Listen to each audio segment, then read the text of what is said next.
Hare Krishna. We welcome everyone to our midweek program. As we wait for everyone to join in, I will just quickly introduce the topic that we're discussing today. Today, we are discussing the supreme character of Jara Bharata. Jara Bharata, as all of you know, was a very elevated devotee, and he had some wonderful instructions for King Rahugana. And today, we have with us Her Grace Gita Mataji, a very senior member of our community, who will be enlightening us on this wonderful subject matter. The subject matter is present in the Bhagavatam, and there are a lot of lessons we can learn from this subject matter. And I will hand it over to Geeta Mataji, who will further enlighten us on this subject. Hare Krishna. Thank you so much, Prabhu. Hare Krishna. Om Namo Bhagavate Vasudevaya.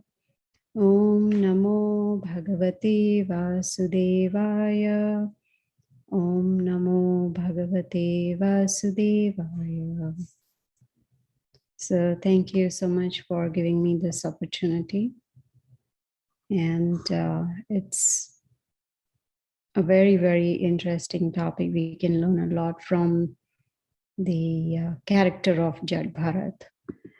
But before we do that, let us rewind a little bit before we go to Jaḍa. How did he become Jaḍa?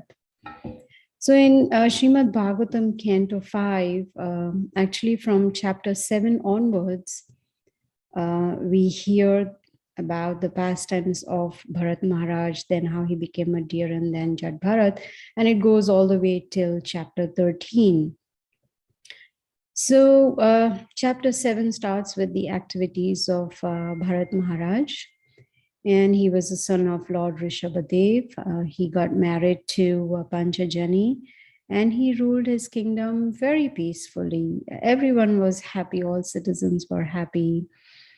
He had 5 sons, and Bharat Maharaj was very rigid in executing religious principles, which means he was very careful because he knew that he had a role of, he was responsible, he was the king, so he had to take care of his citizens. So he wanted to personally, with his own example, show how important it is to follow religious principles. And he was following in the footsteps of his father. And so he was very successful. We see in this chapter that Bharat Maharaj, he performed many Vedic yagnas, and the whole goal was to satisfy the Supreme Lord. He knew demigods are parts of Krishna's body, and his whole purpose of performing those yagnas was just to please Krishna. And while doing all this, doing his duty as a king, his mind was not disturbed at all. He knew that he was doing the right thing. He was following the principles. He was even following great sages like Narad Muni.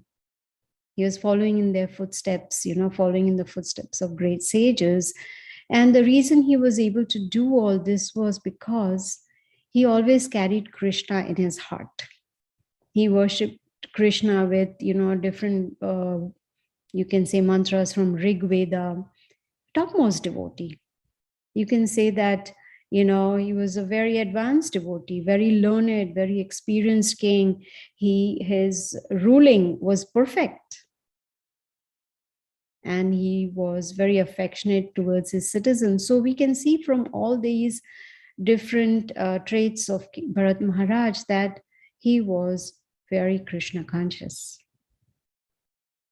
He was free from material contamination. He was not attached. He was not materialistic. He had no lust, no greed, no attachment at all. Such a nice stage of Krishna consciousness. And Bhagavatam states that Bharat Maharaj, he enjoyed material opulence for 1,000 into 10,000 years. Now you do the math. How many years he enjoyed material opulence, and then he retired from family life. He finished his king duty as a king. He divided his kingdom amongst his 5 sons, and he left home. He decided that he had, done enough for everybody, citizens, family, everything, and it was time for him to retire. And so what did he do? He went to Pulashrama. And there is a beautiful river flowing, holy river called Gandaki. So he would collect the fruits and vegetables. So whatever he would find in the forest, he would worship Krishna with all that. And this way he increased his devotion more and more. And as that happened, he started feeling blissful. That is what Srila Prabhupada says, chant and be happy. When we chant attentively, we can reach that stage of bliss, of happiness. So because he had no material desires and he was steady in his Krishna consciousness, fully satisfied, properly situated, everything was perfect. It is said in Bhagavatam that he was at an advanced spiritual position, exalted devotee, constantly engaged in worshipping Krishna, remembering Krishna, and his love for Krishna was increasing. It is said that sometimes he would feel transformation in his body, like hair would stand on end, he would start crying, start trembling, body would tremble. And we've heard that these are all symptoms of love of Godhead, because of constant meditation on the lotus feet of Krishna. Of course, he would bathe 3 times, he would wear a deer skin, and he would worship. He was very elevated. Yet, he fell down just because he got attached to a young baby deer. He just saw one pregnant deer, who was passing by, came to drink water near the river, and there was this roar of lion, and that frightened this deer, gave birth to this baby, and died. And Bharat Maharaj, he thought, oh, all living entities are children of God. They all, aham bija pradhapita, Krishna says. So he said, it's my duty to take care of this little baby deer because the mother is dead. Who's going to take care? So he rescued that deer. And he started taking care of that deer very affectionately. And gradually, he became attached to deer. He tried to keep the deer very comfortable. He would kiss the deer, eat with deer, sleep with deer. I believe it is said that he would let the deer sleep on his chest. And he was so attached to this deer, taking so much care of this deer. And in the process, he forgot all rules and regulations. He forgot to worship Krishna. He forgot to perform devotional service. Why? Because he was thinking of deer all the time. Oh, what is my cute little baby doing? Of course, he didn't say that, cute little baby, but this is what we say nowadays, So he was like fully deer conscious, so absorbed in deer's thoughts that his mind would get agitated. And gradually, his spiritual life started going down. He became slackened. He had given up his kingdom, all the material opulences, everything he gave up, power, fame, everything. And now he's attached to a baby deer. So one day when he didn't see the baby deer, he started searching frantically. It's like his life was lost. He started going here, there like a madman, searching. See how he got so attached to an animal, such an elevated position. And Sukadev Goswami says that he was so attached to the deer, and this is because of his past karma. I was surprised to read this. He also, Sukadev Goswami says, due to his performing fruitive activities in the past, he fell down and he started he forgot, he fell down and he forgot to worship the Supreme Personality of Godhead. All because of attachment to the deer. He started lamenting, and he couldn't bear the, to not see the deer.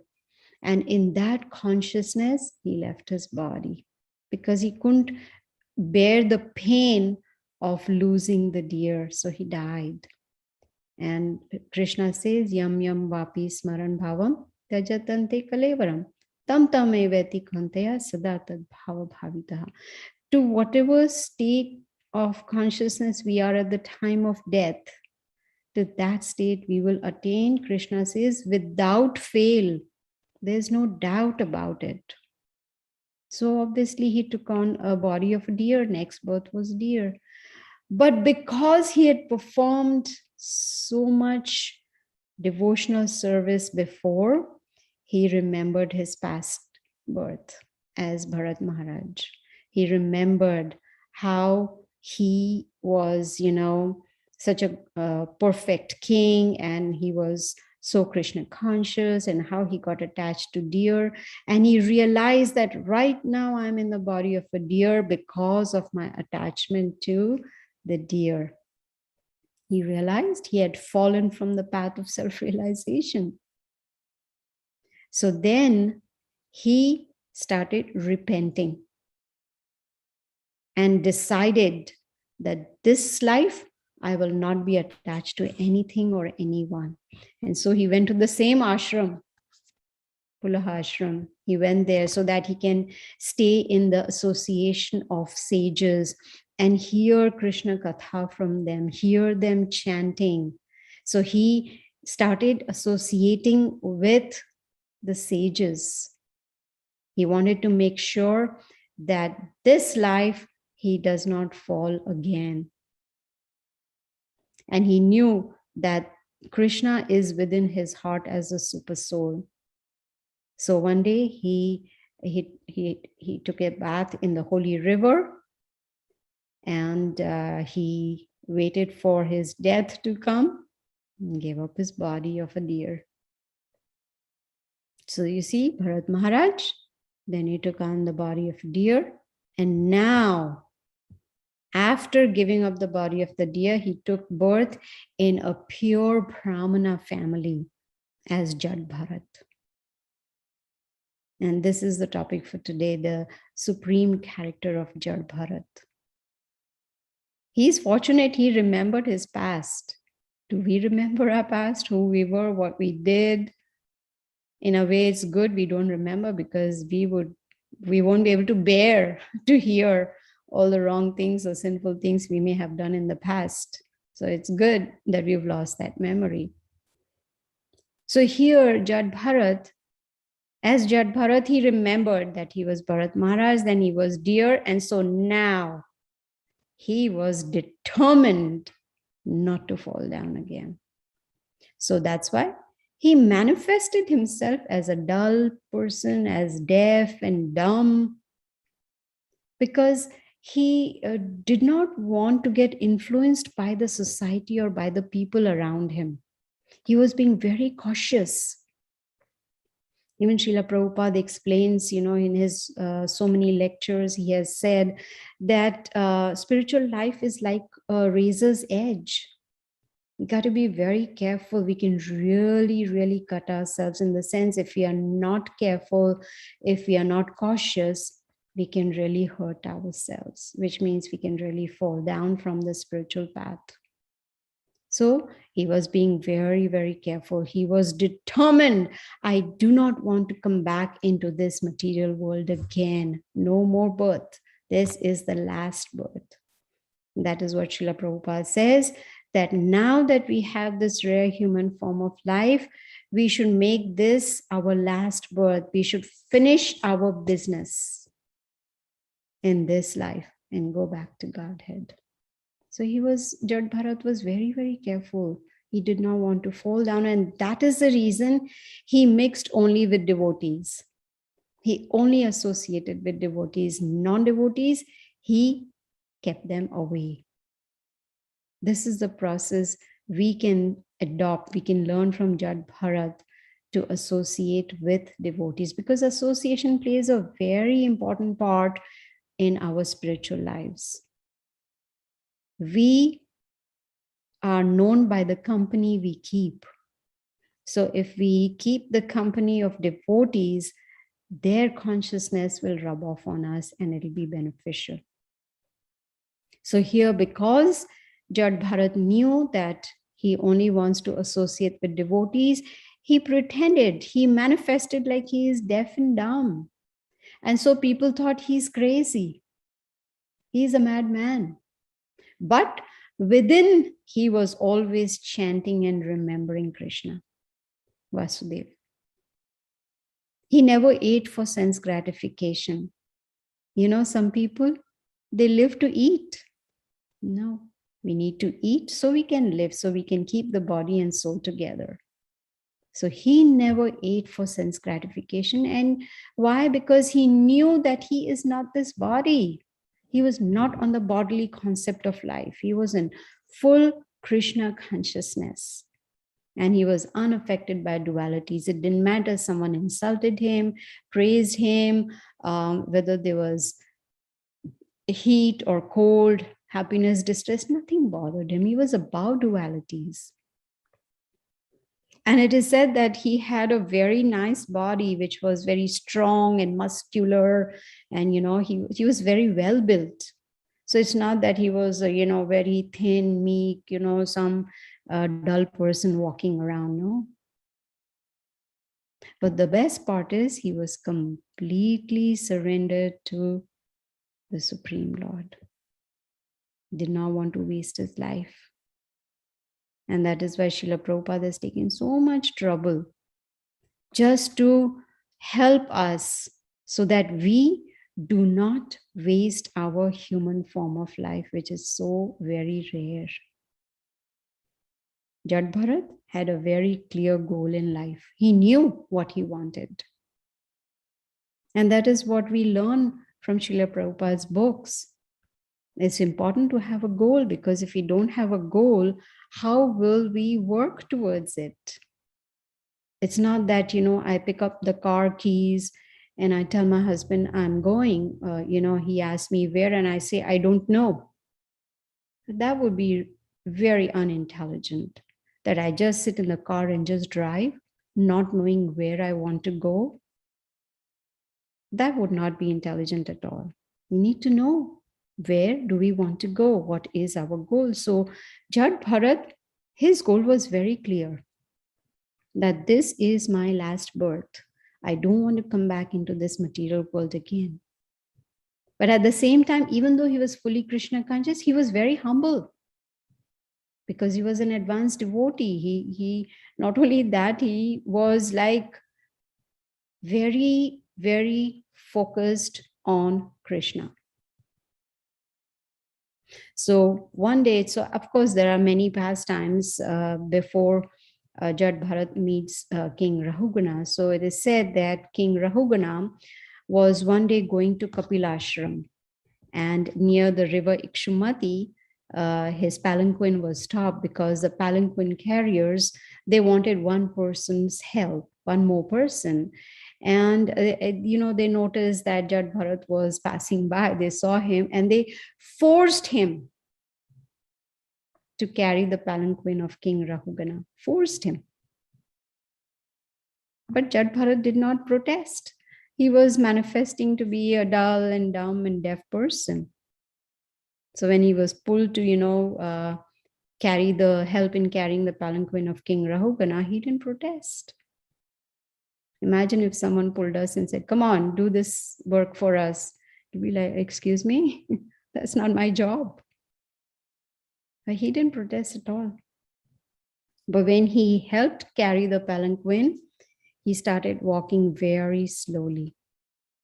And that is because he did not want to step on any ant on the street.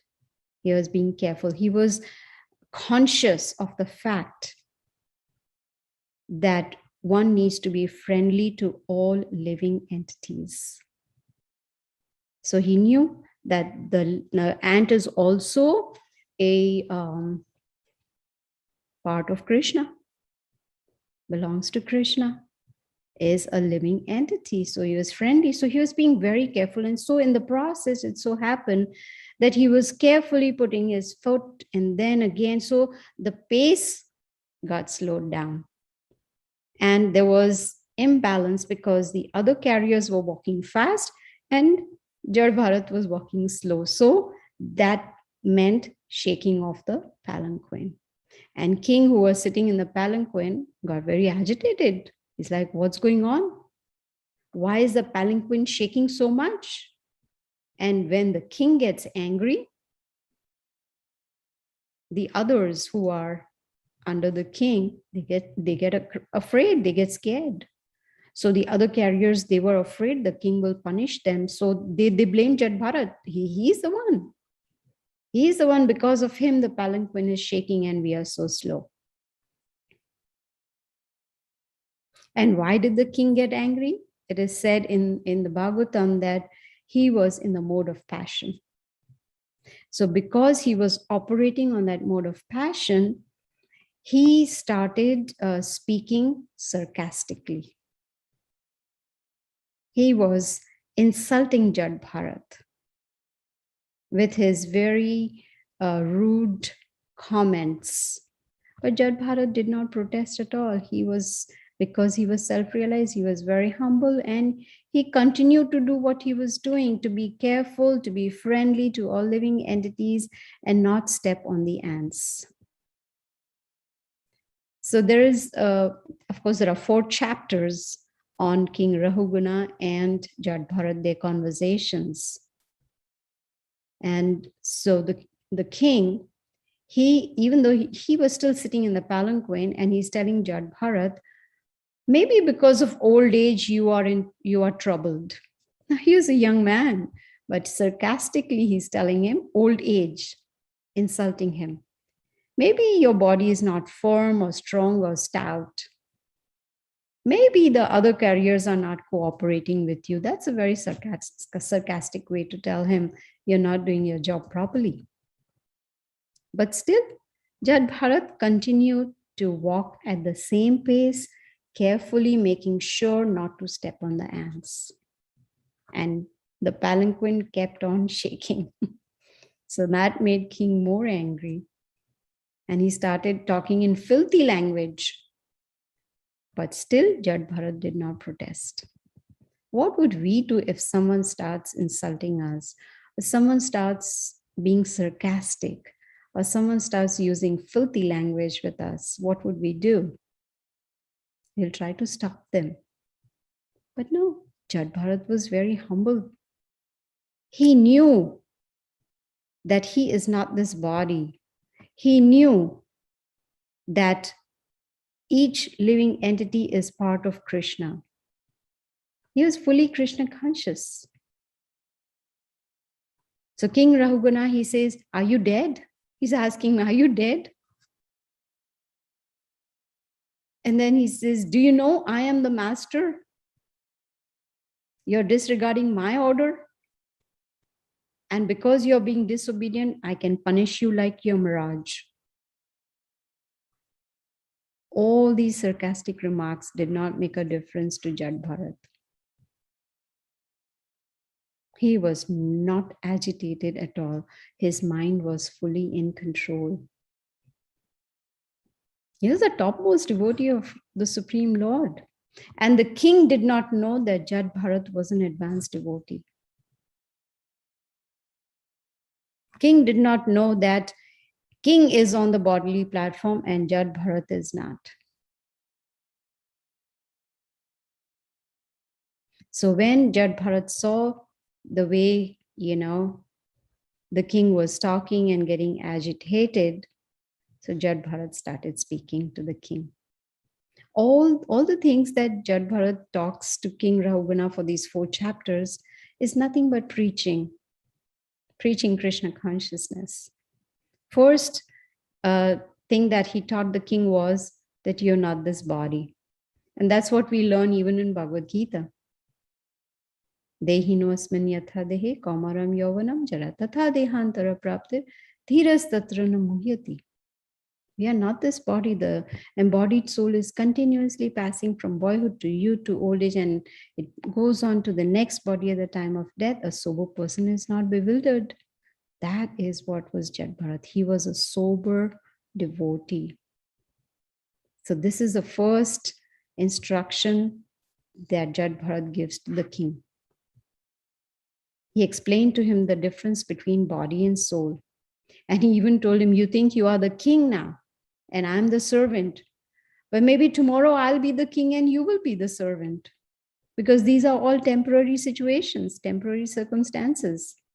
Right now you're a king, but maybe next life you will be a servant. And Jad Bharat told the king that you call me dumb and deaf and dull, but I live like that. But in consciousness, I'm self-realized. When the king started hearing all these instructions of Jad Bharat, he immediately got down from the palanquin and he fell at the lotus feet of Jad Bharat, because he understood that this person is a very greatly saintly person, great saintly personality. He's an advanced devotee. And the reason he fell at his feet was because he realized he had offended a pure devotee of the Lord. And he started humbly praying to Jad Bharat to please forgive me. He says, yes, I have committed an offense and I should be punished. He said, I'm not afraid of anything, but I'm afraid of offending a devotee. What a very high level of consciousness. Even Chaitanya Mahaprabhu explains, offending a devotee can really crush our spiritual life. Offense could be mental, it could be verbal, it could be physical. It doesn't matter. An offense is an offense. And that can really squash our spiritual life. So we have to be very careful before we speak, before we perform any actions, before we even think ill of a devotee. We have to think twice before doing that, because that displeases Krishna. And we have to pay a very heavy price. Many times, mind gets agitated and we are unable to control. So then in that heat of the moment, we start saying things, we start behaving in a particular way. That is all an offense. Here, King Rahuguna realized, and he wanted Jad Bharat to forgive his offense, because he knew if devotees are offended, Krishna is not happy at all. So Jad Bharat informed the king. He said, you are posing as a learned person. Why? Because you are proud of your knowledge. You think you're very knowledgeable. You think you're very experienced. But experienced people do not talk like the way you talk to me. And then he gave him a lot of instructions on mind control. Mind is conducted because of the three modes of material nature. And it's the mind that carries the soul to different bodies, because it's the mind that makes a person perform some activities, whether they are right or wrong. And it is the mind that gets absorbed in sense gratification in all those materialistic activities. It's only when the mind will become detached, then only a person will be able to reach the stage of liberation. Many times people say, oh, I'm suffering so much. Why am I suffering? Why I have been good all my life. Why do I suffer so much? Who's the culprit? It's the mind. Mind is the cause of all tribulations. And Jad Bharat is informing King Rahuguna that an uncontrolled mind is the greatest enemy. Where have you heard this before? In Bhagavad Gita. Krishna tells Arjuna, mind can be your best friend or your worst enemy. So please try to conquer the mind. And Srila Prabhupada, out of his great compassion, has given us a very simple, easy process of controlling the mind, and that is chanting Hare Krishna, Krishna Krishna, Hare Hare, Hare Ram, Ram Ram, Hare Hare.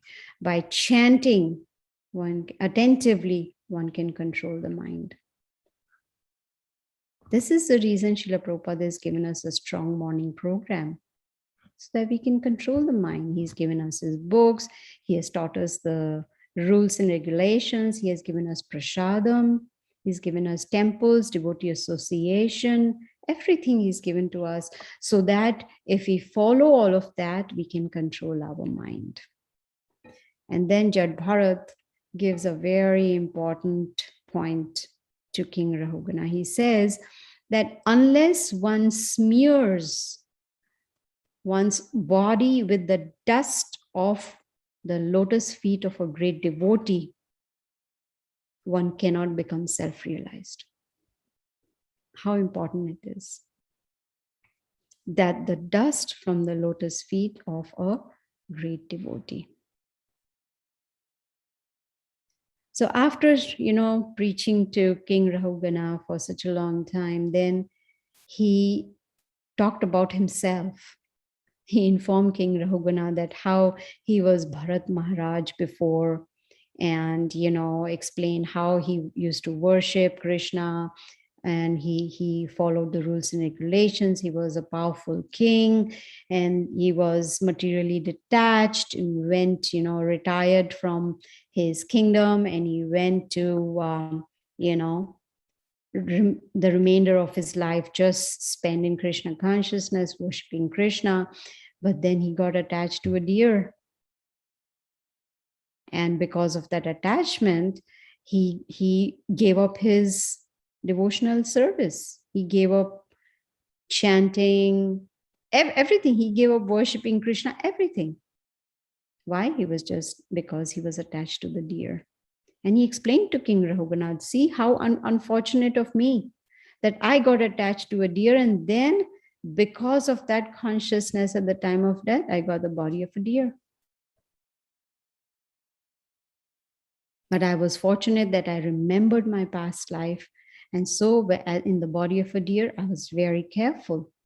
And now, after giving up deer's body, I am here in this body of a Brahmana as Jad Bharat. So he informed the king about his previous births. And he told him, that's why in this birth, I am being very, very careful of my association. And Srila Prabhupada always stresses on association, that we have to be very careful with whom do we associate. Because association plays a very important part in our growth in Krishna consciousness. So just by associating with exalted devotees, Jad Bharat said, one can achieve perfection.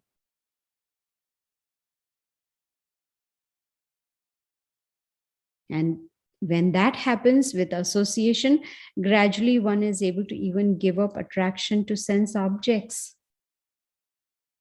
And that is possible only when we hear, Tat Shrunu, when we hear and we chant, and we follow the rules and regulations. We take on the knowledge and start performing devotional service.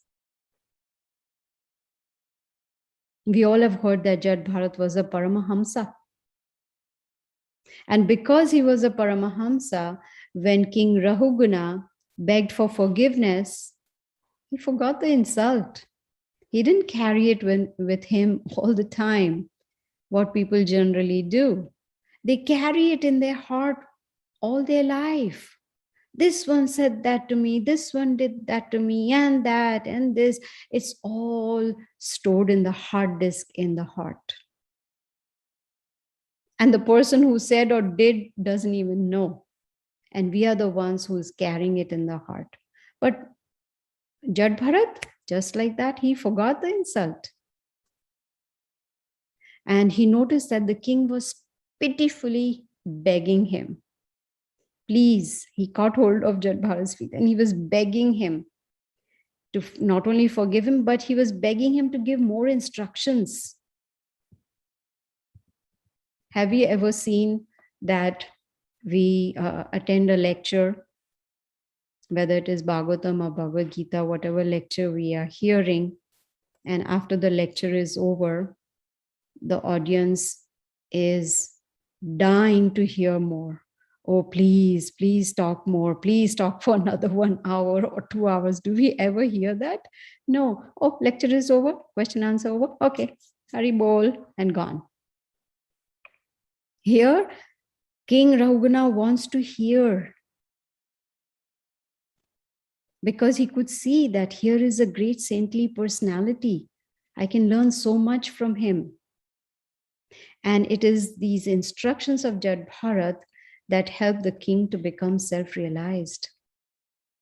Srila Prabhupada, an exalted pure devotee, he's given us everything that we need. All we have to do is just take it to heart and practice. Practice, practice, practice. That will make us perfect. Practice. But practice sincerely and seriously. So see, from the life of Jad Bharat, let's see, what do we learn today from all that we have heard? That he was humble, he was very tolerant. Everyone, on the streets while he would walk, manifesting himself as deaf and dumb and, dull. People insulting him, saying mean things to him, but he tolerated. He was completely surrendered. He knew that I'm not this body. He was not on the bodily platform. Of course, from the conversations of Jad Bharat and King Rahugana, we can see he was a good preacher also. He could make King Rahugana self-realize he was a good preacher. And he chose the right association so that he can remain fully Krishna conscious.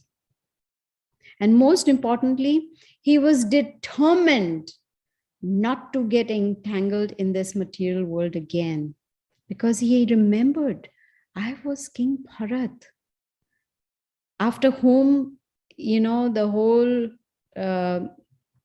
world was known as Bharatvarsh. After his name, he was such a powerful king. And he remembered that I was completely detached from materialistic life. I gave up my kingdom. I gave my kingdom divided into my 5 sons, and I went to the forest so that I could, remainder of my life, just, worship the Supreme Lord and go back to Godhead. He remembered all this, and he remembered how unfortunate I was that I got attached to the deer. And obviously then I got the body of a deer, because that was my state of consciousness at the time of death. But because of Krishna's mercy, he said, I remembered even in the body of a deer my previous life. And so as a deer, I did not think of anything else. Did not want to get entangled again and go on to, another animal species or whatever. So as Jad Bharat, he was determined not to get entangled in Maya anymore. He wanted to ignore the material world. And also, he wanted to make sure that he does not fall into materialistic activities. He was very resolute. Like Krishna tells Arjuna in Bhagavad Gita, being resolute in purpose. Why was he resolute? Because he had experience of past 2 lives. Very, very focused on spiritual life. And from the supreme character of Jad Bharat, we also understand that he understood the goal of life. Not randomly, but based on knowledge, he understood this, and he was very focused on his goal.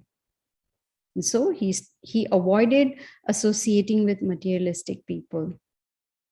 He did not want to fall again into the material pool.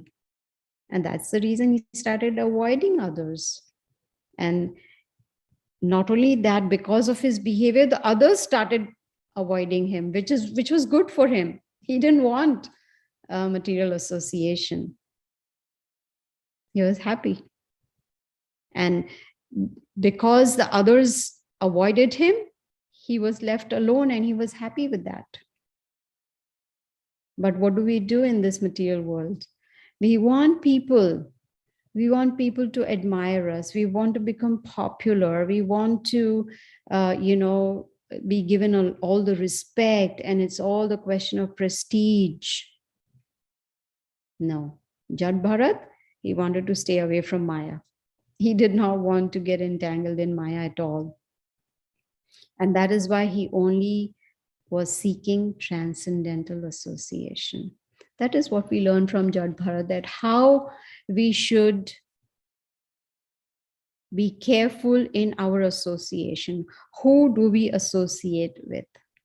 Rupa Goswami very nicely explains that if we are associating with someone who is not on the same level as us, is a little lower, then we are compassionate towards them and we give our association. And if we see someone on the same level, then we make friendship, and we reveal our mind, like the 6 things we do: give prasad, take prasad, give gifts, receive gifts, reveal our mind and confidence, like that.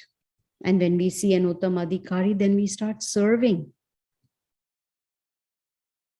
So those who are on the path of spiritual life, and if they are serious, then they start taking these steps to perfection. And then if we see the supreme character of Jad Bharat, we can understand that he was completely surrendered to Krishna. Completely. So this is what we learn from Canto 5, from chapter 7 onwards till 13, about the life of Bharat Maharaj, then his life as a deer, and then his life as Jad Bharat, and his instructions, his preaching to King Rahugana.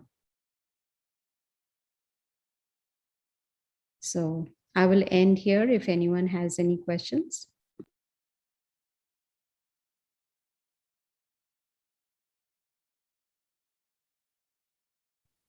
Hare Krishna. Mathaji, I think I do. Rajiv Shyam Prabhu has it. Prabhu, please go ahead. Yeah. Mathaji, I guess my question is related to how can we isolate ourselves, or maybe protect ourselves from getting influenced by Maya, actually. So in case of Jada Bharat, we saw, as you said, he was acting kind of dumb, and he was trying to protect himself from getting influenced by Maya that way. In our case, what is the best medium?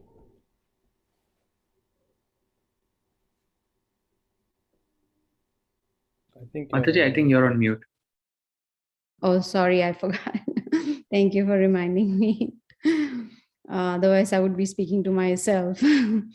So, Srila Prabhupada always said that if we have a strong morning program wherein we, do the Mangal Arati, chant our rounds attentively, and hear one Bhagavatam class in the morning, then we get a kavacha, or a shield that protects us from Maya.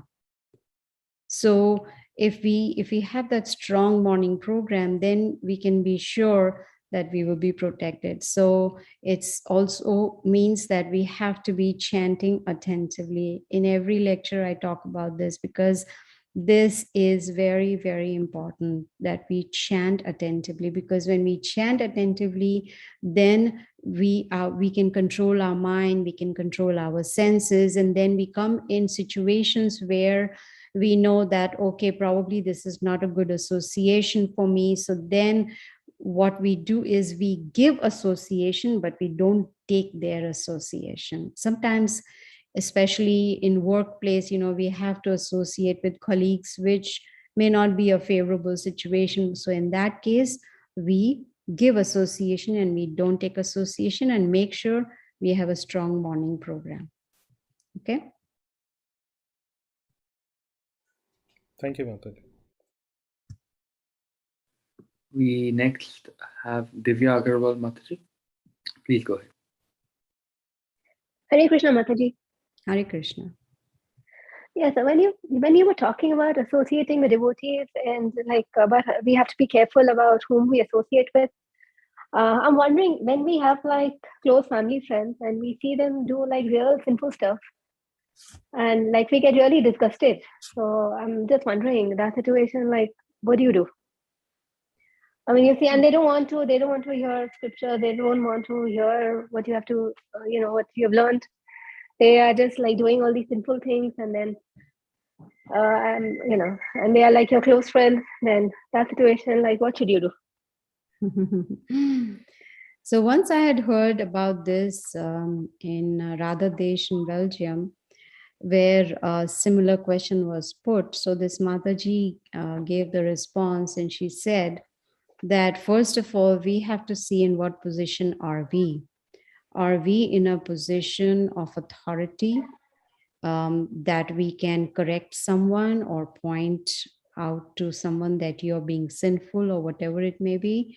Are we in that position? If we are not, then there's nothing we can do. Also, do we love that person so that we can correct that person? And if we don't have those feelings, then there's nothing we can do.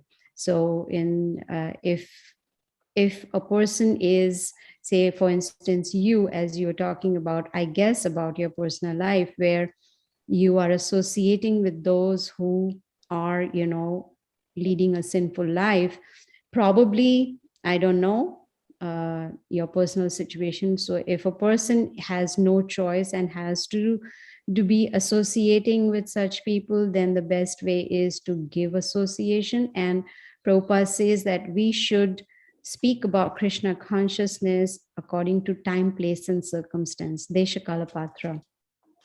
So it is not that it's the same knowledge that is good for everybody, in the sense, that maybe you're preaching to someone who is ready to listen to you about, say, not eating meat or whatever it may be.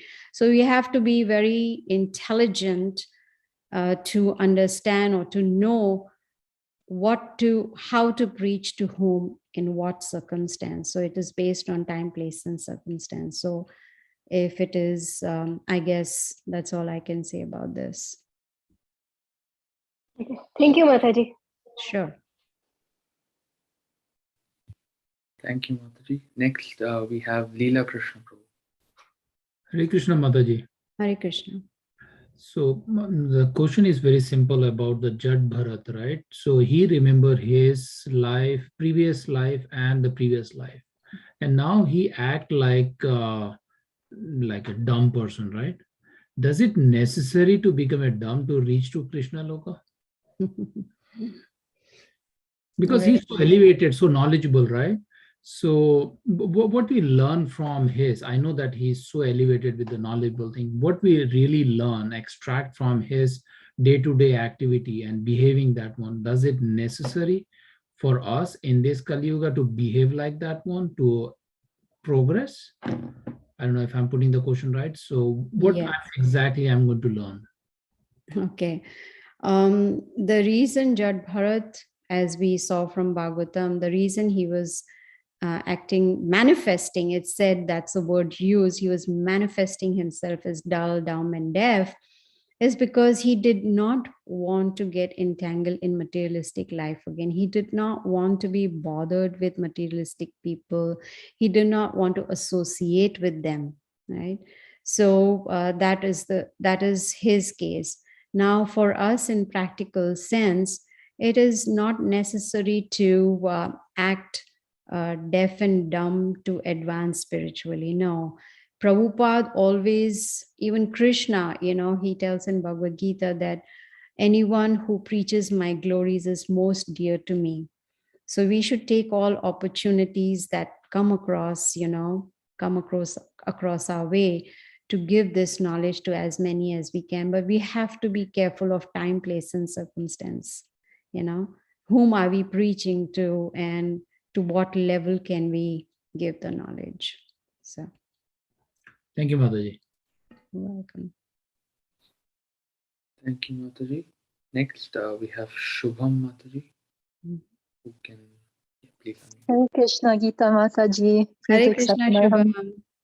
Please accept my humble obeisances and all glories to Srila All Prabhupada. glories to Prabhupada. It's been a long time since I saw you. Oh, yes. Thank you so much, Mataji, for your wonderful class. As always, I always learn so much from you and just so grateful to you for your association. Mataji, I have one question. You mentioned how important it is to be sincere while we're chanting and just during our sadhana in general. But my question is for people like me who are not sincere, how do we even begin to develop those qualities of sincerity? What are some practical ways that I can work on this? Thank you, Mataji. Yes. There's a very nice verse which says Utsaha Nischayat Dhairyat. So Rupa Goswami says that in spiritual life, it's important to be enthusiastic. Utsaha, that utsaha. So once this question was asked to Srila Prabhupada that, I am not enthusiastic. How can I be enthusiastic? And Srila Prabhupada says, pretend to be enthusiastic. And then gradually you'll become enthusiastic.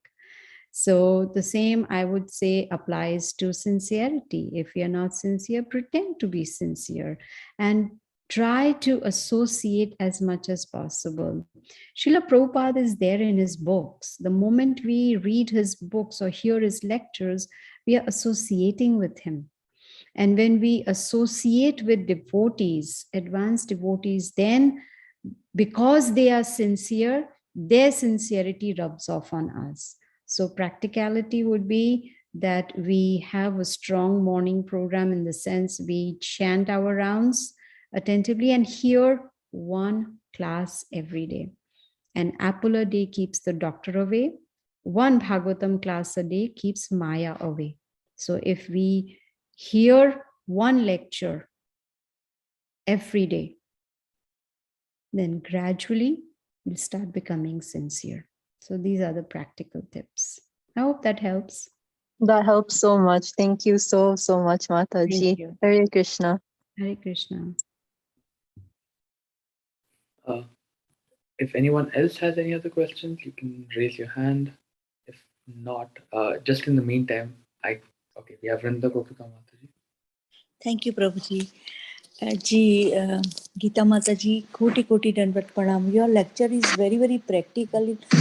It's applying day-to-day life, Mataji. You explained. I take only 2 minutes. Chanting and remembering Krishna, and then from the Jarpad story, we understand that this is our last birth, and we finish our business with association of Vaishnava. When we chant again, alone, Mataji, that quality, and we chant with the Vaishnava in a group, Bhakti Sangha or our Atlanta Paniti Dham, that quality is total different. So the association of Vaishnava is very important, especially senior Vaishnava association is very important. Hearing Shishi Bhagavatam every day, bodily concept of life. Then you explain about there is no effect in Jadbharat. Somebody is insulted or somebody is given a respect. Srila Prabhupada, then King Rahugana going this Kapila Ashrama, and that time the palanquin is the Jarparat is very, very, very careful to give a respect the ant also. And then you explain about the devotee preaching Krishna conscious. Jad Bharat is very advanced and devotee to preaching Krishna conscious. Dehino smite taham dehe komaram yovananjaram tatha dehantara prapti dhirasheshana muhyate. Then other point, offending devotee. When we offend devotee, finish. We have to start from zero. So, and learn a lesson, forgive the offense of other non-devotee and devotee in a day-to-day life, in office, in home. Mataji, if we argue, then what our kids learn a lesson from us. And controlling mind, why I'm struggling, then uncontrolled mind and controlled mind, from Shishi Bhagavad Gita. Prabhupada said by chanting we control our mind. And there is so many points, Mataji. You explained that Srila Prabhupada explained Utsaha, Nishchay and Dhairya. And Srila Prabhupada said there is, Prabhupada is in his book. So every day after Shishi Bhagavat, after Japa, we have to hear Sisi Bhagavatam. Srila Prabhupada, Srila Gurudev Ki Jai, Ananta Koti Dandavat Pranam to your Seva, Mataji. Hare Krishna. Hare Krishna, thank you so much for the summary. And I liked when you said, if you commit an offense to a devotee, finished. You said finished. Yes, our devotional service is finished. Thank you, Mataji. Mathaji, I actually had a couple of questions if you have the time. Sure. So first was relating to chanting. I think I hear it consistently in your class where you emphasize the importance of attentive chanting. But oftentimes it can be difficult, especially when you're doing larger number of rounds or whatever it is, and over a period of time, because due to various reasons, sometimes it can be due to other issues bothering you. Sometimes, yes, I mean laziness is not an excuse, but sometimes that also is there. But how does one actually improve his chanting in terms of attentiveness? Because that is something that is definitely a struggle all the time, right? It's a struggle for everybody. Attentive chanting is a struggle. And I remember in Juhu, Mumbai, there was Narmada Maharaj. He used to live there and we used to associate with him. He would come to our house for lectures. And one day I asked him this question, that we keep hearing attentive chanting, and it is difficult. He said, even as a sannyasi, it's very difficult to do attentive chanting. Someone who is renounced, someone who is living in the temple, has no responsibilities, doesn't have to go to work or take care of babies, nothing, no responsibility at all. And yet he said it took him many years to come to the stage of attentive chanting. So all we can do is just keep trying. And Krishna says, Ye yatham mam prapadyante tam satheva bhajamyam. As one surrenders unto me, I reward them accordingly. So when Krishna sees our sincerity and he sees that, yes, we are really trying hard, sincerely, then he helps. So it is a struggle, but we have to keep trying. Thank you, Mataji. And the other question that I had was, you had, I mean, we know the story of where Jaḍa doesn't even want to harm insects and other things when he's walking. But today, even as devotees, we consume a lot of things, or even are involved with a lot of things which are causing harm to a lot of living entities. I mean, from a work standpoint, yes, we don't have too much control, but even from a personal standpoint, you see that there are so many things that we use that are causing harm to nature and Krishna's creation, if you look at it from a larger perspective. So, how do devotees approach things like this, and what are some things that devotees can do to avoid? Because there are certain things that you can not avoid and certain things you can. So, we can do whatever as much as we are able to do, We have to be practical also. I had heard a very nice analogy that supposing when I am driving, I'm giving my example, it's just hypothetical. I'm driving and it's a very small lane. And I noticed that there is a baby that is trying to cross the road at the same time. And then there is this dog also coming in my way. Who would I save? What do you think? Who should I save?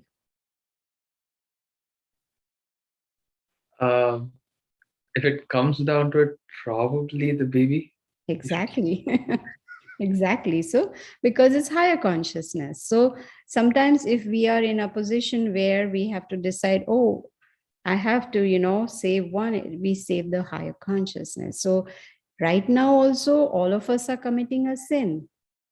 Why? Because we are breathing, right? When we are breathing, we are killing so many, I don't know, whatever you call them, germs or whatever that may be, right? But we have to breathe. We cannot stop breathing just because we are afraid that we'll be killing so many organisms or whatever you may call them. So there are certain things like, yes, Prabhupada says, yes, we do, on a daily basis maybe committing some very small sins, but then we have to keep focus on Krishna consciousness. So we try our best, to our best ability, whatever we are able to do, as much less we can do harm to other living entities. We have to try that. But I think, We all are not in the position of Jad Bharat, Paramahamsas. but I think from what you're saying, I think I'm also gathering is that we all should become. I think the more Krishna conscious we become, the more we realize what harm we are actually doing, and at least the goal is there to reduce it over time. Because Yeah. maybe at the current moment, all of us may not be able to avoid all those things. Mhm. But eventually, if at least we are able to look at that long-term goal, I think we can definitely aim towards reducing the Yes. negative But at the impact. same time, we continue on our path of Krishna consciousness. Yes, definitely. We have a last minute question, I think. Sufrit, Prabhu, please go ahead. Hare Krishna Mataji, Dhanavad Pranams, all Srila Prabhupada. It's not a question, Mataji. I just want to share that.